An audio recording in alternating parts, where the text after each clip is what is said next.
pagbagsak ng China, Tiananmen 2.0 at ang unti-unting pagwawakas ng pamumuno ni Xi. The youth is suffering the worst blow. 11.6 million graduates, they've walked out of their colleges to a market with no jobs. Ngayong taon ay dumaranas ng matinding problema ang China. Marami ang walang trabaho, humihina ang negosyo at nahihirapan na rin ang mga tao sa araw-araw na pamumuhay. Kahit maganda ang ipinapakitang datos ng gobyerno, ay iba ang totoong nangyayari sa likod ng mga ito. Pero bakit parang nauulit ang mga nangyari noon sa Tiananmen Square? May posibilidad ba na sumiklab ulit ang galit ng mga tao? Samahan niyo ako at pag-uusapan natin ang tunay na kalagayan ng China ngayon at alamin natin kung gaano na talaga kabigat ang problema na kinakaharap nila. Pero bago tayo magsimula ay baka pwedeng paki-like at subscribe ng video na ito. Malaking tulong at bagay na ito sa aming mga content creators. Maraming salamat po. Kaya naman simulan na natin. Noong 1989 ay may isang malagim na desisyon ang ginawa ng Communist Party ng China na talagang gumulat hindi lamang sa kanilang mga mamamayan kundi sa buong mundo. Sa halip na pakinggan at pagbigyan ng hinaing ng mga ordinaryong tao ay pinili ng pamahalaan na ipatupad ang kagustuhan nila mismo. Nangyari ang lahat ng ito sa kalagitnaan ng gabi sa Beijing noong nagpasya ang mga pinuno ng partido na tapusin na ang matagal ng kaguluhan. Ayon sa kanila, kailangan na raw wakasan ang anarkiya na nagaganap sa lungsod. Sa loob ng ilang araw matapos ang desisyong iyon, ay naging tila isang isla ng kalayaan ng Tiananmen Square kung saan malayang na ipapahayag ng mga tao ang kanilang mga saloobin at paniniwala. Ngunit sa kasamaang palad ay hindi nagtagal ang panahong iyon ng kalayaan dahil mabilis din itong pinutol ng kamay ng pamahalaan. Samantala, kapag binabalikan ng mga tao ang kasaysayan ng Tiananmen Square, kadalasan ang naiisip nila ay ang imahe ng isang matapang na lalaki na humarang sa mga tangke. Ang tinaguriang tankman. Para sa marami, simbolo ito ng laban para sa demokrasya. Ngunit kung titingnan nating mabuti ang pinagmulan ng kilos protesta, ay makikita natin na hindi lamang tungkol sa politika ang tunay na dahilan. Ang pinakamalaking dahilan kung bakit nag-alsa ang mga tao ay ang matinding kahirapan sa buhay. Partikular na ang problema sa kawalan ng trabaho, lalo na sa hanay ng mga kabataan. At kung titingnan natin ang kasalukuyang sitwasyon ng China ngayong taong 2025, ay makikita natin na parang nauulit ang kasaysayan. Hindi man eksaktong pareho ang bawat detalye, pero ang pakiramdam ng pangamba at kabiguan ng mga tao ay halos katulad din ng naramdaman noong panahon ng Tiananmen. Sa ngayon marami pa rin ang nag-uugnay sa Tiananmen Square sa laban para sa demokrasya. Ngunit kung babalikan natin ang ugat ng lahat ng nangyari, ay makikita natin na nagsimula ang lahat dahil sa matinding hirap sa ekonomiya. Noon pa man ay ramdam na ng mga tao ang bigat ng kanilang sitwasyon, ngunit dahil sa mga ipinatupad na tariffs nitong mga nakaraang taon, ay lalo pang lumala ang kanilang kalagayan. Ngayong taon ay mahigit 10 milyong bagong graduate ang sabay-sabay na papasok sa job market. Dahil dito at dahil na rin sa kaunting bilang ng mga trabahong available ay siguradong magiging napakatindi ng kompetisyon para sa kakaunting oportunidad at hindi lamang ang mga bagong graduate ang apektado. Bagamat naglabas na ng kautusan ng pamahalaan na ipinagbabawal ang pagsasalita ng masama tungkol sa real estate market ay hindi nito mababago ang katotohanan. Kahit anong gawin nila para pagandahin ang imahe ng market ay hindi nila mababago ang simpleng katotohanan na maraming tao ang wala ng sapat na pera para makabili ng bahay. Sa totoo lang, para sa karamihan ngayon ay hindi na nga bahay ang iniisip kundi kung paano sila mabubuhay araw-araw. Kaugnay pa nito, noong huling beses na naglabas ng opisyal na datos ang pamahalaan tungkol sa youth unemployment rate ay umabot ito sa 21.3%. Ang numerong ito ay naitala noong buwan ng June taong 2023. At matapos lumabas ang ganito kataas na bilang, ay mabilis na nagdesisyon ng Communist Party na hindi na sila muling maglalabas ng unemployment rate para sa mga susunod na taon. Pero kahit pa hindi na sila naglalabas ng opisyal na datos, ay may iba pa ring paraan upang malaman ang totoong kalagayan. Maraming universities sa China ang nagtatala ng datos tungkol sa kung ilang percent ng kanilang mga graduate ang nakakahanap ng trabaho sa loob ng unang taon pagkatapos ng graduation. Oo, hindi man kasing laki ng buong bansa ang sakop ng datos na ito, pero ito na ang pinakamaaasahan nating basehan ngayon. Dagdag pa rito, ayon sa ulat ng isang kilalang Chinese media outlet, bumagsak sa 55.5% ang employment rate ng mga bagong graduate sa China noong taong 2024. Ang ibig sabihin nito, higit 44% ng mga bagong graduate ang nananatiling walang trabaho. Kung iisipin mo, mula sa 21% noong 2023 ay umakyat sa ganoon kataas ang bilang ng walang trabaho sa loob lamang ng isang taon. At kung isasama pa natin ang epekto ng mga tariffs na ipinataw ni Trump, ay mas lalo pang bumibigat ang sitwasyon ng China ngayong taong 2025. Dahil mula pa noon ay alam na ng marami na hindi talaga balanse ang ekonomiya ng China. Isa lamang ang talagang sandigan ng kanilang kabuhayan at iyon ay ang export economy. Kaya ngayong bumabagsak na ang demand at pinapahirapan pa sila ng mga tariffs ay unti-unti na ring gumuguho ang pundasyon ng kanilang ekonomiya. Mula nang sumiklab ang trade war sa pagitan ng China at United States ay unti-unti nang lumala ang kalagayan ng export ng China. Kung dati ay matatag ang kanilang export industry, ngayon ay para itong nahulog sa isang malalim na bangin na walang kasiguraduhan kung kailan makakabangon. Dahil sa lumalalang problemang ito, ay lumantad si Secretary of Treasury Scott Bessent upang magpaliwanag kung bakit hindi na kayang sustentuhan ng China ang ganitong uri ng sistema. Ayon sa kanya, napakaliwanag na kailangan ng baguhin ng China ang takbo ng kanilang ekonomiya. Sa halip na pagtuunan ng pansin ang pagpapalakas ng paggastos ng mga mamamayan, ay mas lalo pa raw silang napapasadsad sa sobrang pag-asa sa manufacturing. Ipinaliwanag pa niya na ang modelo ng China ngayon ay nakasandal lamang sa pag-export ng mga produkto para matugunan ang kanilang mga problema sa ekonomiya.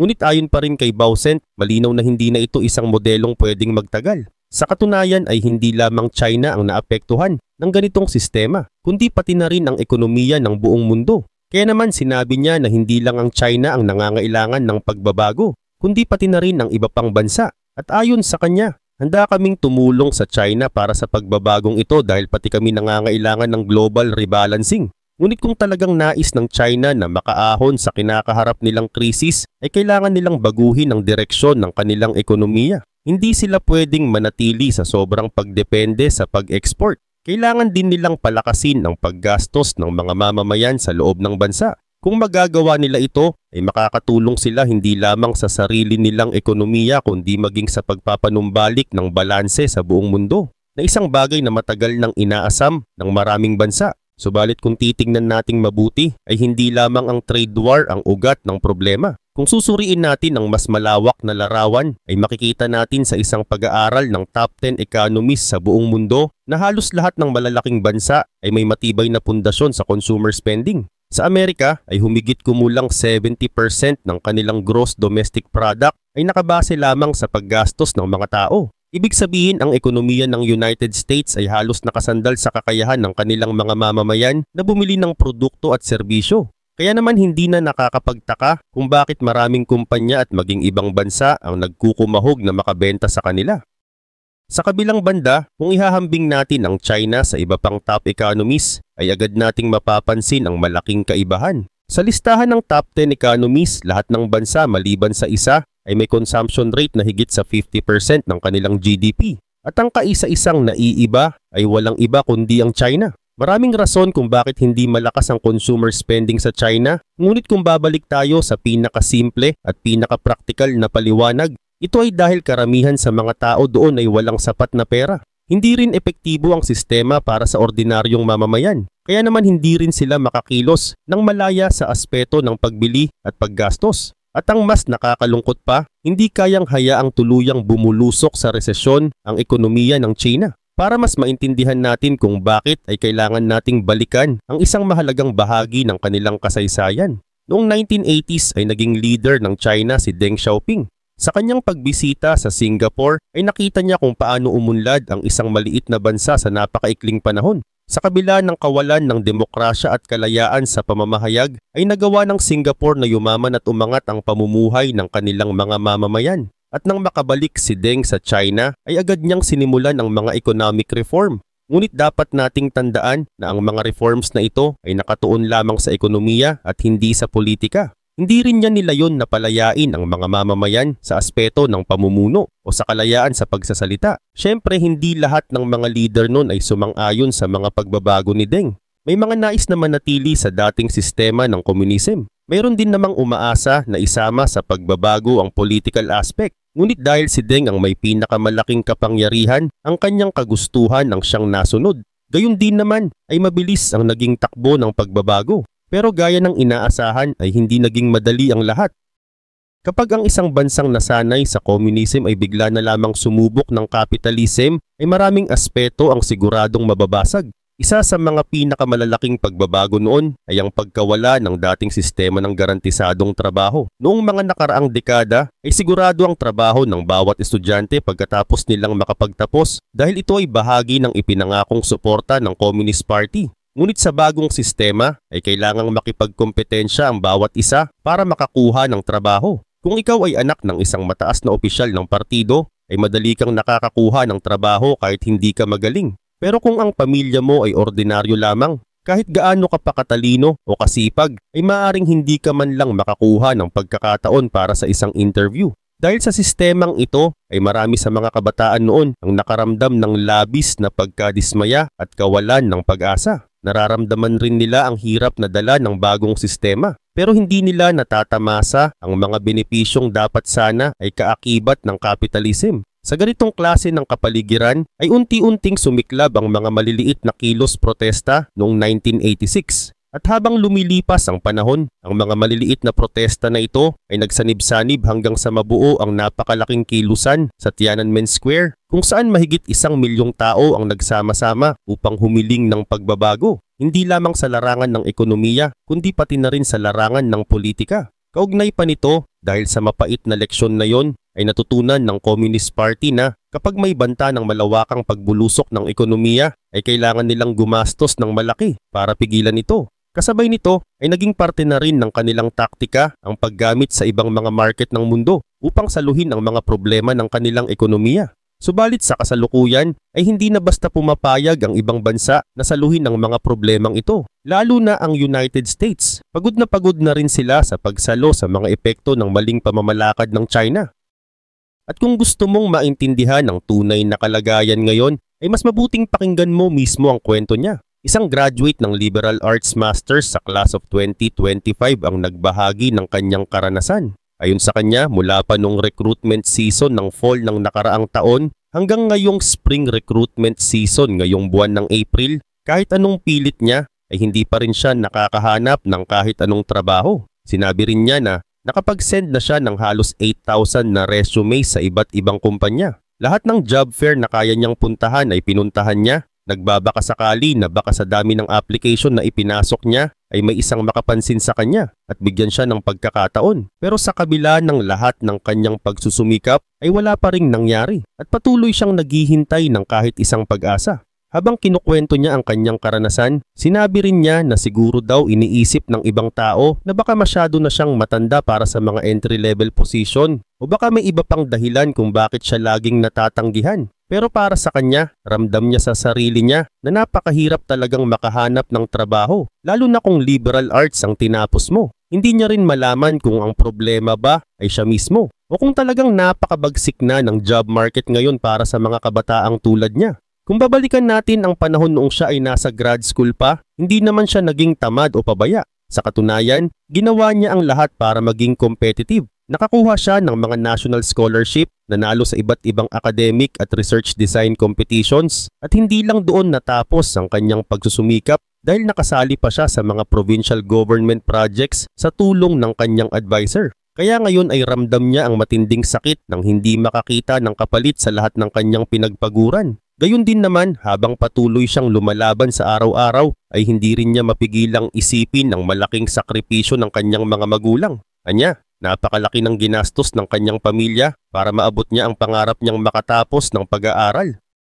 Pero ngayon sa kawalan niya ng trabaho, ay parang wala siyang mukhang maihaharap sa kanila. Sa totoo lang, hindi niya na nga raw kayang tawagan ang kanyang mga magulang dahil sa hiya at guilt na bumabalot sa kanya. Dahil sa desperasyon ay sinubukan na niyang mag-apply sa kahit anong klaseng trabaho kahit hindi tugma sa kanyang pinag-aralan, basta lang magkaroon ng kahit maliit na pag-asa. Pero kahit anong pilit ay tila napakalabo pa rin ng pagkuha ng kahit isang interview o job offer. Subalit habang tumatagal ang kanyang paghihintay at pagkabigo ay nagsimula na ring maapektuhan ang kanyang kalusugan. Halos hindi na raw siya makatulog sa gabi dahil sa anxiety. Araw-araw ay pilit niyang iniiwas ang isip niya sa mga negatibong bagay. Pero kahit anong gawin niya ay hindi niya mapigilang madala ng matinding takot. Laging bumabalik sa kanyang isip ang nakakapanlumong tanong. Baka tapos na ang lahat?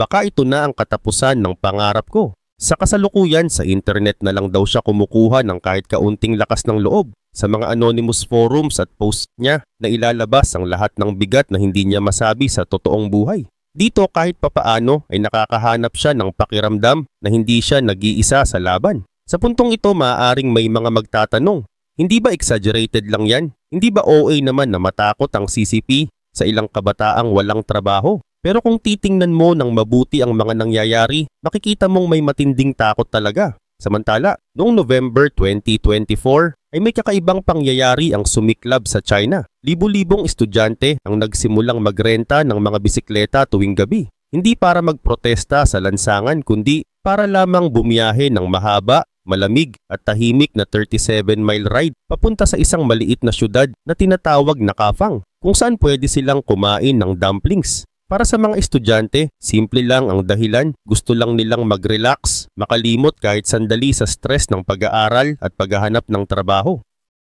Sa gabi kapag wala nang masyadong sasakyan sa highway ay nagbibisikleta sila, kumakain ng dumplings at masayang nagsasama-sama. Pero para sa CCP, hindi ito basta simpleng lakad. Nagpanik sila. Ang tingin nila maaaring may nilulutong plano ang mga kabataan. Kaya bago pa man lumaki ang galaw ay kumilos agad ang gobyerno para pigilan ito.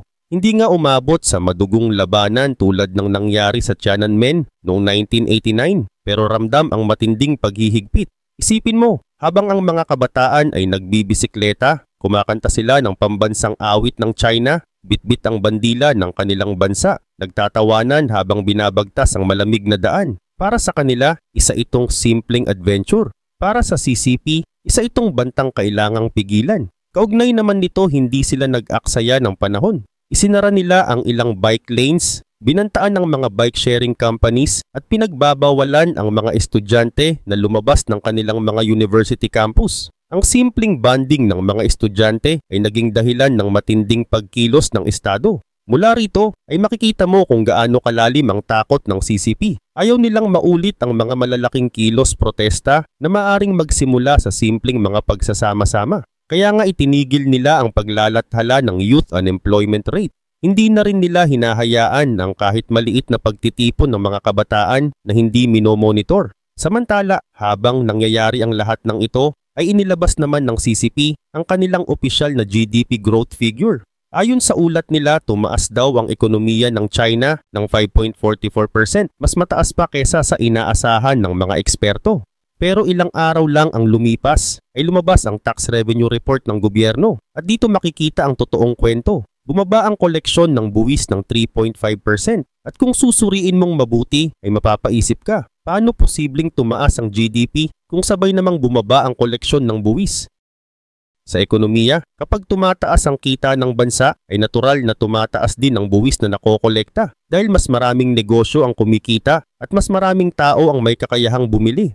Pero sa sitwasyon ng China ay kabaligtaran ang nangyayari. Ang dahilan kung babalikan mo ang kasaysayan ng kanilang ekonomiya nitong mga nakaraang taon ay makikita mo ang tatlong malalaking problema. Una, hindi pa rin nila nare-resolba ang malalim na real estate crisis. Pangalawa, bumagsak na ang kanilang debt bubble na nagdulot ng domino effect sa mga kumpanya. At pangatlo, patuloy na bumababa ang consumer spending dahil nawawala ang kumpiyansa ng tao sa kinabukasan ng ekonomiya. Hindi pa dyan nagtatapos ang problema. Dahil sa mga ipinatupad na tariffs mula sa iba't ibang bansa, ay unti-unti na ring bumabagsak ang export industry ng China na dati ay isa sa kanilang pinakamalalaking sandigan para sa paglago ng ekonomiya. Pero sa kabila ng mga problemang ito, ay pinipilit pa rin ng CCP na ipakita sa mundo na maayos ang lagay ng bansa nila. Kaya naman kaduda-duda ang mga numbers na kanilang inilalabas at halatang pilit nilang binabago ang mga datos para lamang masabing maganda ang takbo ng kanilang ekonomiya.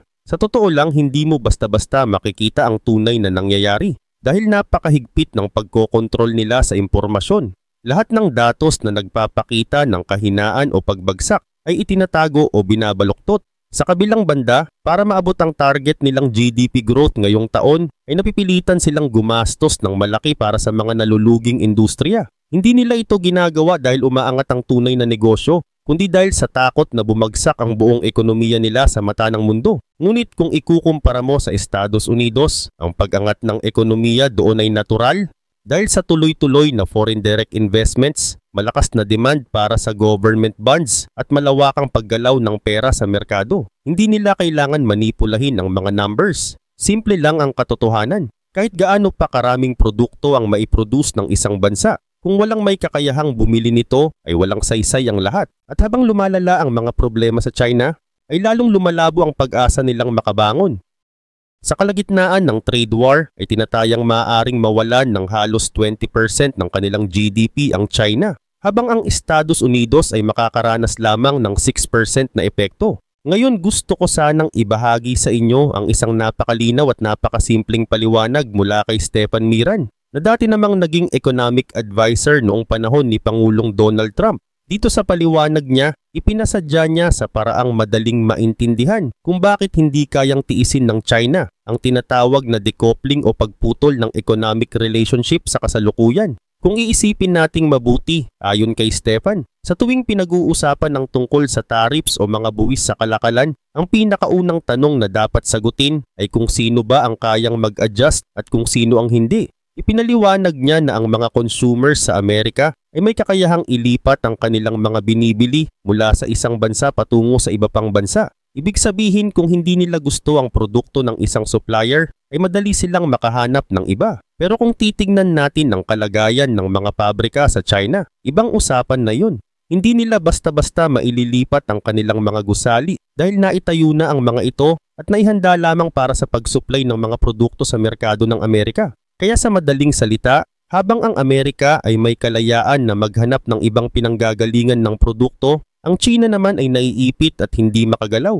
Hindi nila basta maisasama ang mga pabrika nila sa paglipat at hindi rin nila madaling maililipat ang milyon-milyon nilang mga manggagawa. Dahil dito sa bandang huli, sila ang siguradong mahihirapan at magsasakripisyo. Dagdag pa dito, ipinaliwanag din ni Stefan na bagamat hindi ito kaagad-agad mangyayari, siguradong sa paglipas ng panahon ay mararamdaman din ng China ang matinding epekto. Hindi ito parang isang bagay na magbabago agad sa isang iglap, ngunit habang tumatagal ay unti-unting mararamdaman ang epekto ng sitwasyong ito. At kung sakali man nagustuhin ng China na maghanap ng ibang bansa na pwedeng pagsuplayan ng kanilang mga produkto, ay isang napakalaking problema ang agad nilang kahaharapin. Dahil sa totoo lang, walang ibang market sa buong mundo na kayang pumantay sa laki at lakas ng merkado ng Amerika. Walang ibang bansa na kasing dami ng consumers at kasing lakas ng buying power. Kaya kung mawawala ang merkado ng Amerika sa kanila, siguradong mahihirapan ang China na makahanap ng bagong destinasyon para sa kanilang mga produkto.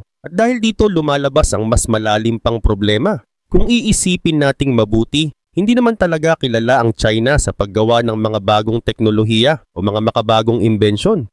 Hindi sila ang nauuna sa innovation. Ang ginagawa nila ay mag-mass produce ng mga produkto na kadalasang galing sa mga ideyang ginawa sa ibang bansa. Kaya kung mawala sa kanila ang access sa malaking merkado ng Amerika, ay siguradong magigiba ang malaking bahagi ng kanilang ekonomiya. Ngunit hindi pa dito nagtatapos ang mga pagsubok nila. Sa kasalukuyan, ayon sa mga lumalabas na datos, kailangan na ng China ng napakalaking stimulus o ayuda upang maisalba ang kanilang ekonomiya. Mataas ang presyo ng mga bilihin o inflation, dumarami ang mga kabataang walang trabaho at hindi nagtutugma ang kinokolektang buwis sa ipinapakitang paglago ng kanilang ekonomiya. Kaya kahit anong ganda pa ng mga numbers na kanilang ipinapakita, ay halata pa rin na malalim ang problema.